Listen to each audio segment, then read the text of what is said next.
Kanaat, İktisat Risalesi'nde de Hazreti Pir'in ifade ettiği gibi sebebi berekettir.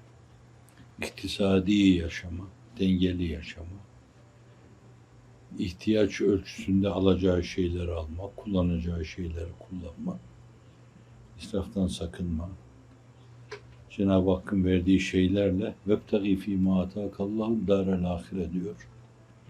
Karun'a denen bir şey ama vezihas mevzuun leh'am. Allah'ın sana verdiği şeylerle ahiret darını peyle. Ve la tense nasibeke mine dünya. Dünyadan da nasibini.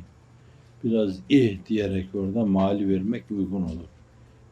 Dünyadan nasibini de unutma. Demek gibi mesele bir siyah, bir sibak içinde ortaya konmuş. Kanaat sebebi bereket bir şeydir. Bilemeyiz. Bir taraftan esbab açısından kanaatkar olursa bir insan tekeffüften, teseülden, zilletten kurtulur. Bu dünyevi şeyler açısından. Bir diğer taraftan da kanaate Cenab-ı Hak bir bereket ihsan edebilir. Yani siz kanaat edersiniz, bereket olur. Hazreti Pir kendi hayatından bu mevzuda örnekler, misaller serdediyor. Yani çok az bir şeyle, mesela bir okka balla 3 ay her gün yemek üzere, talebelerine de ikram etmek üzere yemiş ama bitmemiş o. Ve nitekim kendisi ruhunun ufkuna yürüdükten sonra o testiyi o baş talebelerinden Hulusi Efendi almış. 86'da ben kendisini ziyarete gittiğimde bu Üstad Hazretlerinden kalma baldır diye getirdi. Bir yemek kaşığı benim ağzıma koydu. Kanaat bir sebebi berekettir. Hiç bilemeyeceğimiz şekilde siz alırsınız, olduğu gibi kalır. Alırsınız, olduğu gibi kalır.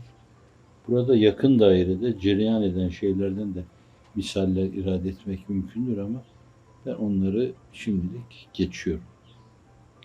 Fakat burada kanaat kelimesi daha ziyade böyle dünya umuruna çok fazla, dünyaya ait hususlara çok fazlaca inhimak etmeme, onlara dalmama, onları düşünmeme, bir yönüyle zihnini hep onlarla kirletmeme manasına bir kanaat oluyor. Tabiri diğerle belki meselenin öbür kutbunda Allah'a kanaat etme. Allah pes, baki heves var ya, hasbunallahu ve nimel vekil deme, Allah bize yeter yani. Bunun dışında olsa ne olur, olmasa ne olur. Sebeplere riayet başkadır.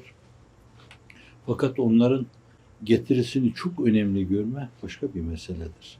Bazen verir, bazen de vermez yani. Hikmet öyle iktiza eder. Allah rızasında ciddi hırs göstermek lazım yani. Hırsın caiz olduğu bir şey Allah rızası. Sebepler planında da nam-ı celili ilahi ilan etme hırsı. Yani yeryüzünde diyelim ki bir nesle veya birkaç nesle herkesi Müslüman etme, herkese Efendimiz'i tanıtma, Kur'an'ı, Allah'ı, tabiri caizse mahiyetü nefsül emriyelerine uygun tanıtma imkanı olsa, doğsa, muvaffak olsalar, yine bu ilahi kelimetullah ve irşat mevzunda doyma bilmeyen bir arzuyla acaba göklere bir merdiven var mı? Var mı orada da ifritler, gulyabaniler, cinler, şeytanlar? Sesimizi oraya da duyuralım.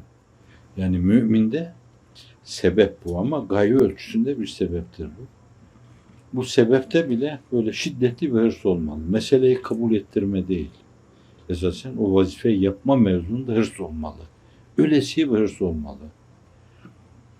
Kendini öldüresiye bir hırs olmalı o mevzuda. Olsun bu mesele. Ha, neticeyi yaratma Allah'a aittir o. İnneke la tehdi men ahbebt velakinnallah yehdi men yeşâ. Allah'ın rızasına gelince o bil asale gösterilecek bir mevzudur. Allah'ım rızan affeke ve afiyeteke ve rıdake ve teveccüheke ve nefahatike ve ünseke ve kurbeke ve muhabbeteke ve mahiyeteke sözleriyle ifade edeceğimiz yakınlığı, mahiyeti, rızası, ünsü, kurbu. Bunlar şiddetle arzu edilecek şeyler. Bunların dışındaki şeyler gelip geçici şeylerdir yani. Sizin hayatınızla mukayyettir. Hayatınız bittiği zaman her şey biter.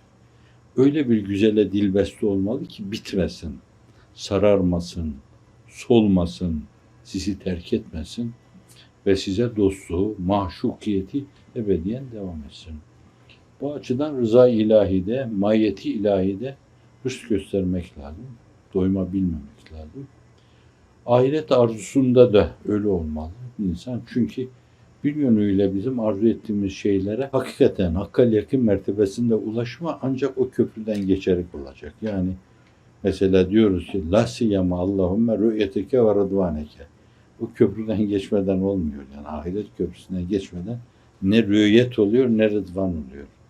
Efendimiz sallallahu aleyhi ve sellem'in mübarek sohbetine erme, onun sofrasına, sohbet sofrasına oturma, onunla o mahiyeti paylaşma, o köprüden geçmeden olmuyor yani. O raşid halifeler, o güzel insanlar filan. Hazreti Pir-i Muğam bir yerde çok tekerrür eden bir şey. Yani deseler ki diyor, İmam-ı Faruk-ı Serhendi, Serhend'de zuhur etmiş, ben onca yol mahalikini iktiham ederek onun ziyaretine giderim. Binlerce Faruk-ı Serhendilerle muhat Hz. Muhammed Mustafa'yı görmek için niye acele etmiyoruz diyor. Yani o mevzuda çok ciddi bir iştiyak olmalı. Burada yine o meseleyi frenleyecek hususu da söyleyelim. Tekerrür etmiş olacak ama sizi rahatsız etmesin. Ancak Allah gel demediği için burada katlanıyoruz. Bizim için yaşama, dünyada kalma bir katlanmadır yani. Katlanıyorum ben burada. Bu eracif yığınına katlanıyorum. Ha, gel demiyor bana çünkü talimgah. Beni burada asker yapan odur. Kışlaya sevk eden odur. Tezkeremi verecek de odur. O bana tezkeremi kendi rızasıyla vermeden tezkere arzusuna kapılmam benim. Rızası hilafında bir şeye kapılmam demektir. O ona karşı saygısızlık olur. İşte bu katlanmadır. Yoksa binlerce Faruk-ı Serhendilerle muhat. Değil onlar sadece. Tek Hazreti Ebubekir'i görmek için insan 100 sene koştursa değer. Hazreti Ömer'i görmek için 100 sene koştursa değer. Burada şimdi böyle bir iştiyak var senin içinde. Beni al, canımı al, evladı iyalimi al. Yuvamı yak, yık benim ama beni oraya ulaştır falan. Şiddetli bir arzun var. Delice bir arzun var. Fakat burada kendini frenleyen, seni frenleyen bir şey var. Yani sen gel demedikten sonra sana saygısızlığı her şeyden büyük sayarım ben. Aman Allah'ım. Çünkü sana saygı, senin rızana saygı demektir. Ben burada sen öyle istediğin için seni hoşnut etme, senin rızanı kazanma adına katlanıyorum. Ben dünyaya katlanıyorum. Evet. Bu açıdan yani mümin bu ufku yakalamaya çalışmalı. Bu ufku. Ha bu ufkun gerisinde olanlar helak mı olmuştur, mah mı olmuştur? Hayır. İman eden, ameli salih yapan insanlar kurtulurlar. Fakat insan böyle yüksek bir gayeyi hayale dilbeste olmalı. Çıtayı sürekli yüksek tutmalı. İyi bir insan olma peşinde koşmalı. İnsanı kamil olma peşinde koşmalı. Çok büyük olmalı. Büyüklüğe talep olmalı. Ama bir taraftan Allah'ın size kendinizi büyük göstermesini talep etmemeli. Allah'ım Enbiya-i İzam'a yakışır bir iffet, bir ismet, bir hikmet, bir fetanet, bir akıl, bir mantık, bir izan bana lütfeyle demeli. Fakat beni her zaman kapı kulu halayık gibi kendime göster. Böyle gözün bir ucuyla bile bir hakikata aşinaymışım gibi bir halle beni imtihan etme. Bunlar vefanın ve sadakatin ifadesidir. Bana sen yetersin. Ben o göreceğim o çerezler onlara talip değilim. Çerezi verecek, dağıtacak, onu çoğaltacak. Çok farklı şekilde sana sonra lütfedecek. Zat senin matlubun, maksudun, mahbubun ise bence başka şeylere dilbeste olmak saygısızlıktır. Bunları da kerametler, zevkler, uçmalar, insanların içini okumalar, çehrelerde firasetinle bazı şeyleri çözmeler, bunları katiyen istememe. İmanda derinlik isteme. Aksine ihtimal vermeyecek şekilde böyle. Ve her anımı bu imanla benim tenvir buyur. Anı seyyalelerim binlerce seneye muadil gelecek şekilde o anı seyyalelerle beni, nurani anı seyyalelerle beni serfiraz kıl. Fakat bunun yanında bana öyle bir duygu ver ki ben kendimi hep hin oğlu hin göreyim. Birisi bana dese ki sen iyi bir insansın. Estağfurullah, ne günah yaptım ki bu adam beni böyle takdir ediyor demesini bilmeli yani. Bu da ayrı bir çelişkidir. Bir taraftan maliye talip olma, fakat bir taraftan da böyle tutmasa gayaya yuvarlanacağım gibi ben. Esveli safilinin kenarından gibi kendisine bakması, bu da yine mümin hayatıyla alakalı ve fakat lüzumlu ayrı bir çelişkidir.